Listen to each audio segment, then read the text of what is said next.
Y'all want me to tell you why I feel like P. Diddy got railroaded and he only got that time because who he was and he was black? Well, y'all come look at this right here. Robert Morris, the founder of one of our nation's largest churches and a former spiritual advisor to President Trump, pled guilty to child sex assault charges. He entered that plea really moments ago here in this Oklahoma courthouse. In exchange, he received a 10-year sentence. The first 6 months of that will be served here in Osage County in jail. The remaining 9.5 years may be served as probation in the city of Dallas. So for prostitution, P. Diddy wasn't even prostituting. He was just being nasty and looking. They gave that nigga 4 years, and he been locked up the whole goddamn time. They tried to give him life. So now this cracker, who was once Trump's spiritual advisor and pastor of a motherfucking mega church, done pled guilty to child sex assault charges. We have been covering this criminal case since March, when Morris was indicted on 5 counts of lewd or indecent acts with a child for molesting a young girl here in Oklahoma 4 decades ago.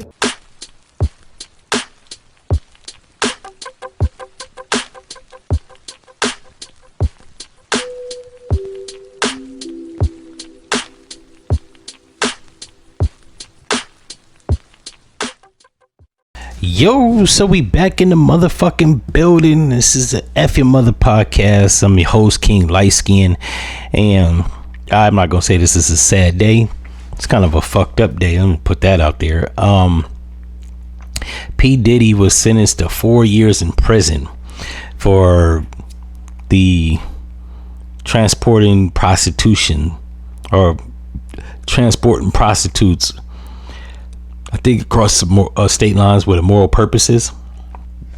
Now, that's more than I thought he was gonna get. I thought he was gonna get like a year and a half, and when you do the math, he probably is gonna get like a year and a half. They sentenced him to 4 years. He's been locked up 10 months, so minus it 10 months, we'll just round it off to 11 months. That's about a year. That's 3 years. Good time. He's looking at probably 2 years, which is still a lot because, I don't think he did anything illegal. He flew some escorts in to bang his girl. Where's the crime? They didn't prove racketeering. They didn't prove human trafficking.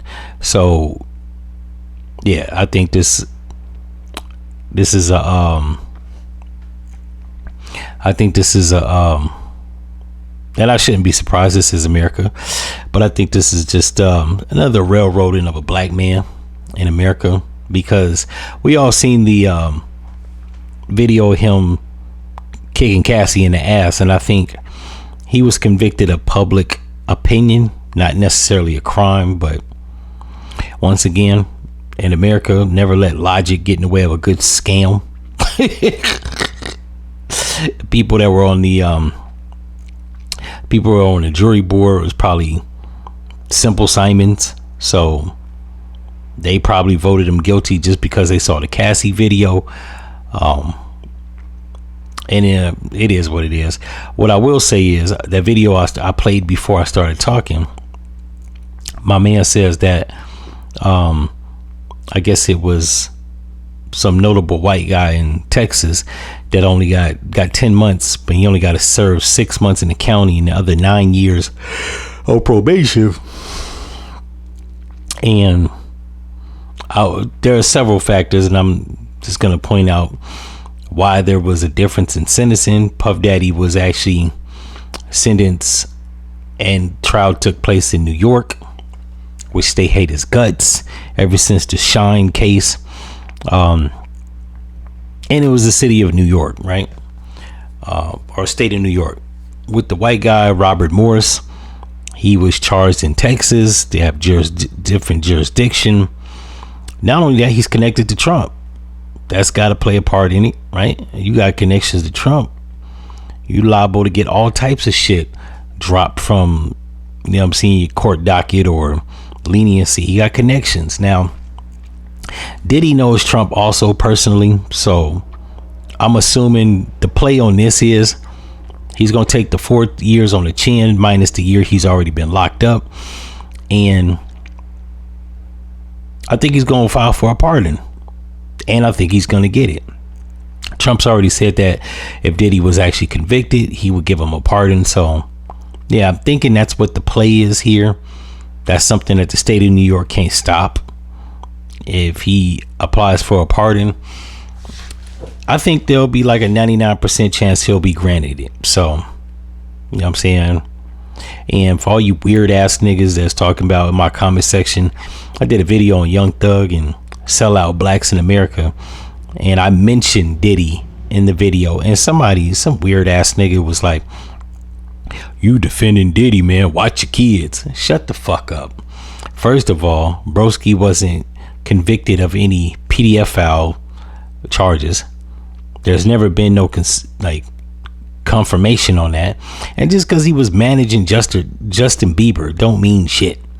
A bunch of weird ass. Like, it's nothing worse than racist people, but then it's nothing worse than racist people but brainwashed Negropeans that like to kick they bullshit like they kicking knowledge. Shut your dumb, uninformed, brainwashed vanilla nigga mind up.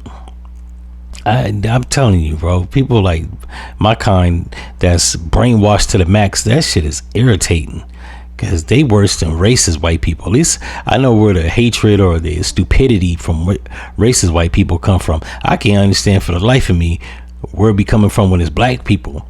Like, do Diddy owe you some money? Okay, you didn't like his music, and maybe he was kind of weird, but what the fuck they got? Like, you got a bunch of like weirdos that literally be out here hating celebrities that they ain't never met. Bro don't even know you exist and you a hater. Now, I'm not a fan, but I'm just not, I'm objective.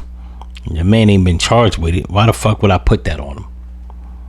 I'm not some people are just born haters. They too stupid to realize that they're a hater, so they just say stupid stuff. I think stupidity clouds your judgment and your critical thinking skills. In any event, hold your head up, Diddy. We riding with you. In the words of Suge Knight, keep your guards up. And like, comment, and subscribe to the video. Please leave a comment, and I'm out.